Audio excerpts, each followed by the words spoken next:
We are live with Fridays. Hey everybody, and hope you are fantastic. It is another edition of 10X Automotive Fridays. Last week I told you that we had just started rolling out our 10X Your Sales Process curriculum across the U.S. I can tell you that we've had a lot of feedback already, and it's been going great. Really appreciate you joining me here today, and I'm going to start out this session of Automotive Fridays with something a little bit different. We're going to just go ahead and pour water on the floor beside me, and you can't see what's happening off camera right now, but it's pretty funny. So here's what I'm going to tell you. I will be on the road next week. I'll be out in the Midwest, Chicago, Missouri, going to be in a couple of different places, and I'm going to be out there talking to different dealer groups. If you want me to come by and do a live sales meeting for your organization, just let me know. I'll come out there and I'll do a 10X Your Sales short meeting. It's a lot of fun, and we'll have a lot of fun. It'll be a great kickoff to middle of March. Ides of March. Let's make sure that we're maximizing it. Okay, last week on Automotive Fridays, we talked about selection and demonstration. Covered a lot of ground, hit a lot of different elements of the selection and demonstration process, and I promised you that this week I'd talk about alternatives. Alternatives are a very interesting part of the sales process, and I'll tell you why. It's the only thing I know in the sales process that works whether the customer says yes or whether they say no. And what I mean by that is simple. If we offer them an alternative, a different vehicle, and they say no to that alternative, that means that they're saying yes to the vehicle that we have them on. So that's a good thing. If they say yes to the alternative, that means they're interested in saving money.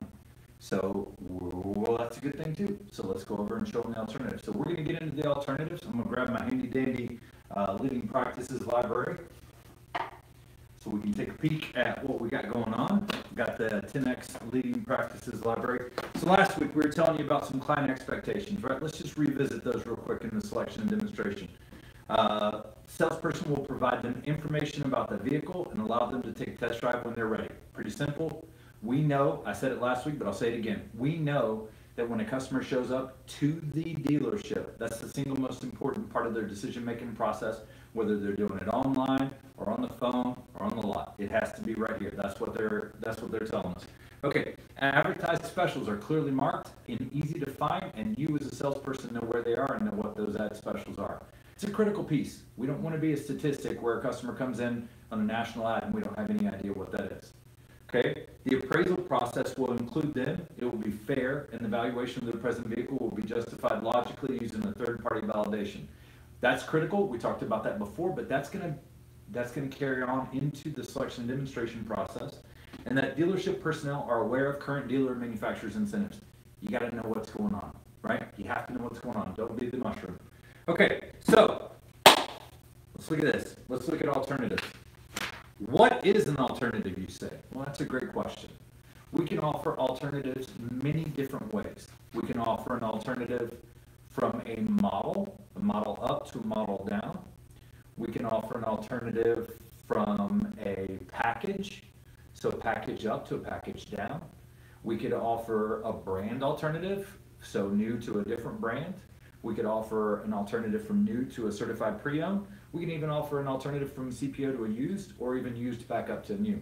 So alternatives expand your ability to use your inventory to help you present and negotiate with the customer. So what are the reasons that we want to offer customer alternative? Number one reason is we want to save money, right? When we offer an alternative, we use three words, real simple. We say, would you consider, and this is the hand motion that we use to help us remember how to do it, but would you consider, like we're offering something. Would you consider, right? And so when I say to a customer, offering to save them money, right? Would you consider a model down? It'd save you about $3,000, maybe about $60 a month in payment, right? It's so simple, it's so easy, and it's a very concise offering. So would you consider, right? Would you consider a model down?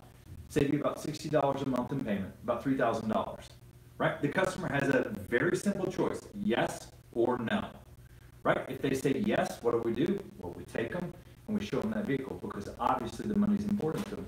If they say no, you just validated their selection of the present vehicle, okay? So now, one of the big things about alternatives, and I want to make sure that I go over this right now when you're thinking about this, is that it's not a switch vehicle. Typically, a switch vehicle is at the end where we've negotiated all the way through with the customer, and we're at the point where like, hey man, there's nothing left. We got nothing left we can do.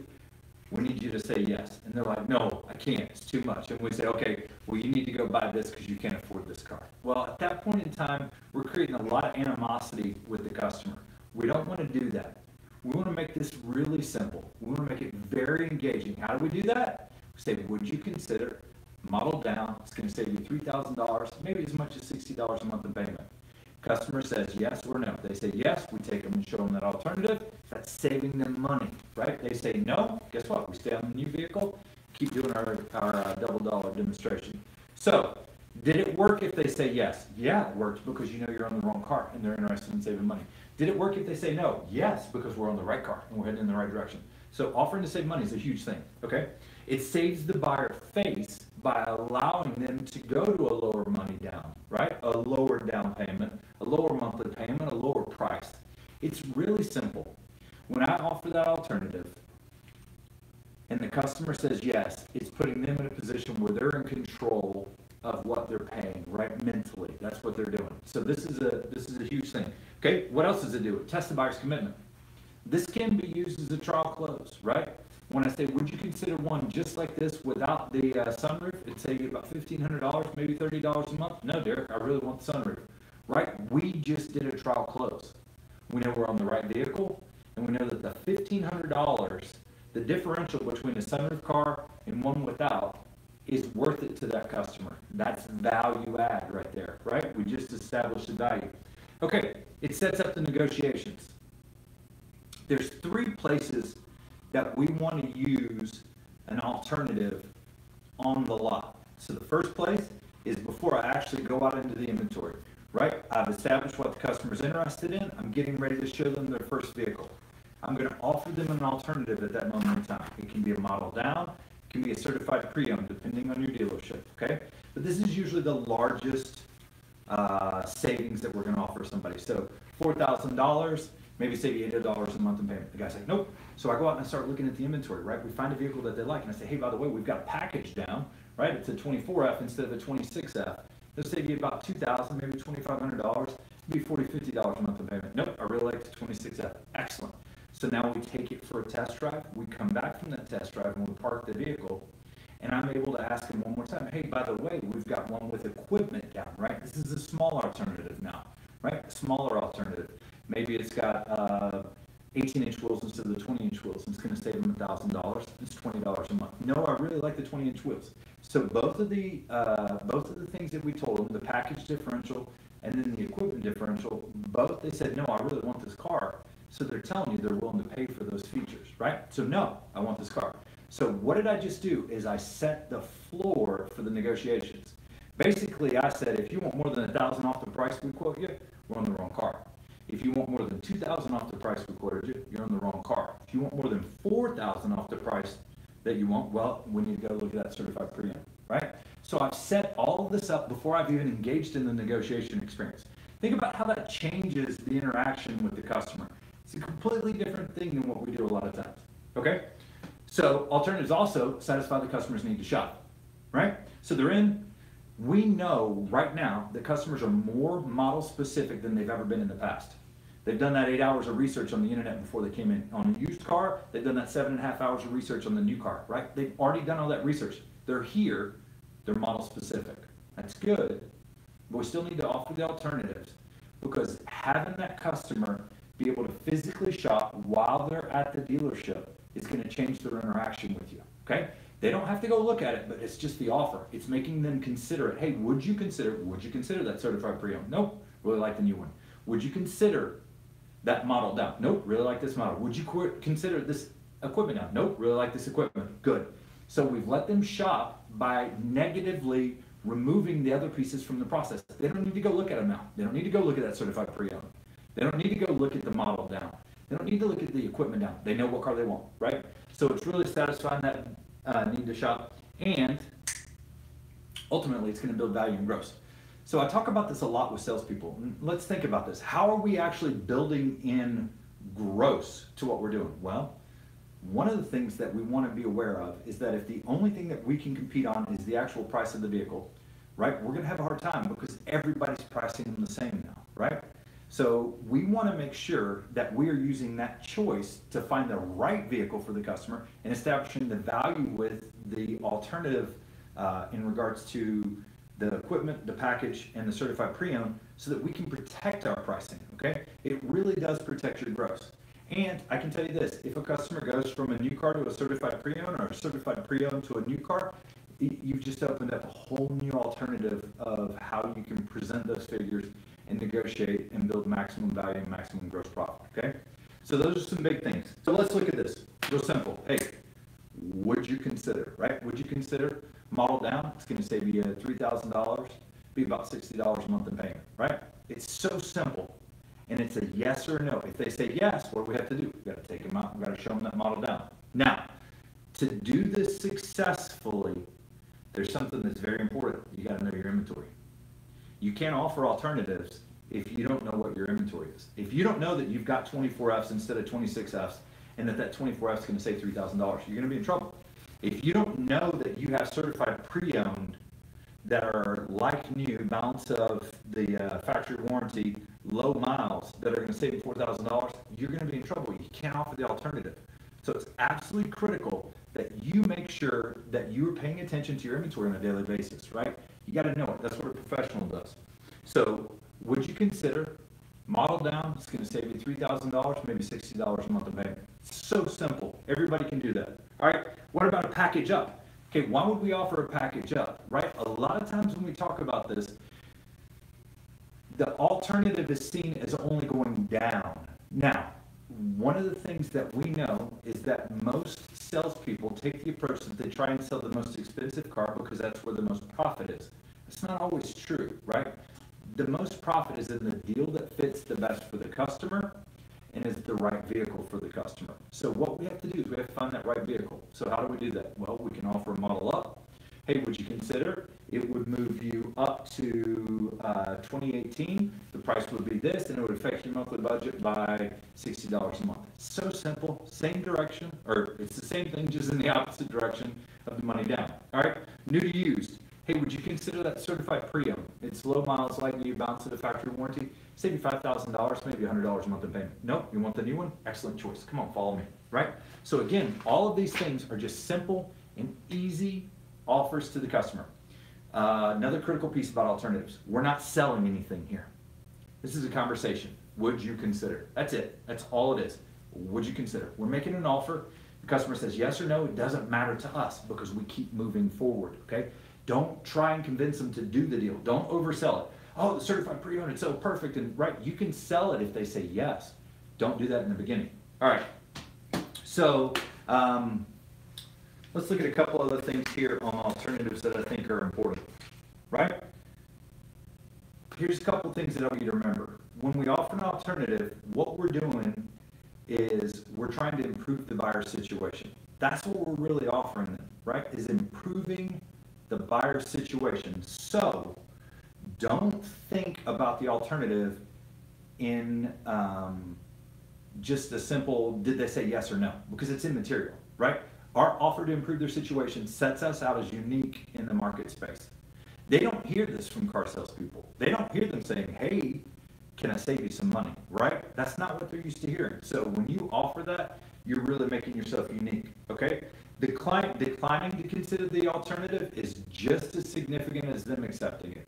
Them saying no, actually is probably more important right now for you than them saying yes, right? Because when they say no to the alternative, they're saying yes to the present vehicle, and that's getting them locked down and establishing the value of the vehicle that you're on. Okay, selling an unbalanced number of either new or used vehicles is costing you and your dealership a lot of money. We know this, right? When we talk to the most successful dealerships out there, one of the key focuses that they have, they want to sell those used cars just as much as they want to sell the new. We have to hit our new number, and we understand that. We got to be focused on our market and what we have to do for our manufacturer. But ultimately, we need to offer those used alternatives just as much as we're offering a new, because it's going to put us in a unique position. It's going to help us all the way around. We talk about used cars. Here's just a little simple thing to think about. Used cars are the hub of the wheel, right? Every time we take a vehicle in on trade, that's another vehicle that goes into our service department. It's another vehicle that needs parts. That's another vehicle that comes back out and gives us another opportunity to sell it at some point down the line. So those used cars, we don't want to be too unbalanced new to used. Okay, so offer that used alternative. Not offering to improve the client situation will force you to compete at your competitor's price level. I started talking about that earlier. Market-based pricing is here to stay. It's not going away. Alternatives will help you be more successful with the pricing that you have because you're establishing the value of your vehicles and you're allowing the customer to shop inside of your inventory, not just the price that they were looking at online. I hope that makes sense because that's a critical element of this. Okay, you're putting yourselves, again, you're making yourselves unique because you're offering situations that no one has, besides you, has offered, and that will make the client feel more at ease with you. I really believe that's a critical piece. And then offering to improve the client situation is a way to stay in control of the process, right? Nobody likes to have somebody else take control of them. That's the reason why it's critical that we say it the way that we do. Would you consider, it's an offer. And whenever you lead, that's putting you in a position that you're able to maximize the situation, right? That's all we're trying to do, right? We want to maximize our situation. So would you consider, it's an offer and it allows the customer to willingly give you control, right? Yes or no, okay? So, big picture. We want to save the buyer money. We want to set up the negotiations. We want to save the buyer face, right? Allowing them to go to a lower priced vehicle without it being a negative experience. We want to build value and growth. We want to test that buyer's flexibility and their commitment. And we need to satisfy that buyer's need to shop, okay? It's very simple. It's very easy. And it starts with 3 words. Would you consider, right? So pretty simple. All right. Now, I just said it earlier. I'm going to be out in the Midwest next week. If you or your dealership would like me to stop by, I'll be more than happy to come out and do a 10X Your Sales meeting for you guys, and we'll rock and roll. Lindsay, I believe, has put up a new challenge on our LinkedIn page and Instagram. Is it on both? LinkedIn and Instagram? It's on LinkedIn only right now. LinkedIn. So the Cardone group on Instagram. First 5 people that go there and they fill out the survey that's associated. You got to be in the automobile industry, right? First 5 automotive people that go there and fill out the survey that's on there. We'll send you 5 copies of Be Obsessed or Be Average, which is Grant's latest book, and it's amazing. So go hit that. And then anybody in the automobile world, right? Anybody that wants us to do a retail process assessment, go to 10xyourprofits.com, 10xyourprofits.com. There's a short survey on there. It takes about 5 minutes. If you go through and complete that, we'll have one of our performance coaches review it and call you into a 15-20 minute online, on the phone conversation about how we can help you maximize what you're doing in your dealership, right? We'll include leading practices for anything that's a challenge to you. That's this week's edition of Automotive Fridays. Remember, would you consider? Offer it, use it this weekend. I promise you, you'll see results from it. You guys have a great week, and I'll see you next week for 10X Automotive Fridays. And it looks like I got a question. We had some audio issues on the YouTube video. Okay. So I just want to let everybody know we will upload the Facebook stream to YouTube. It's also streaming on our Facebook page and our Instagram page. It'll be up there for the next 24 hours on Instagram. So if you wanted to rewatch any section of it that you missed, that's available there. Right on. So the YouTube stream, if you didn't hear us for audio challenges, I apologize for that. We will upload these to the YouTube channel, and you can watch it on Instagram for the next 24 hours and on our Facebook page. It'll be there permanently. So back again, automotive people, 10xyourprofits.com, retail process assessment. I'll have one of our guys, our performance coaches, give you a call. Anybody that wants me to come out and do a 10X Your Sales meeting, just hit me up, right? Shoot me a message on here. Shoot me a message on LinkedIn. Hit us at info@cardonegroup.com. Thank you. See you next week for Automotive Fridays.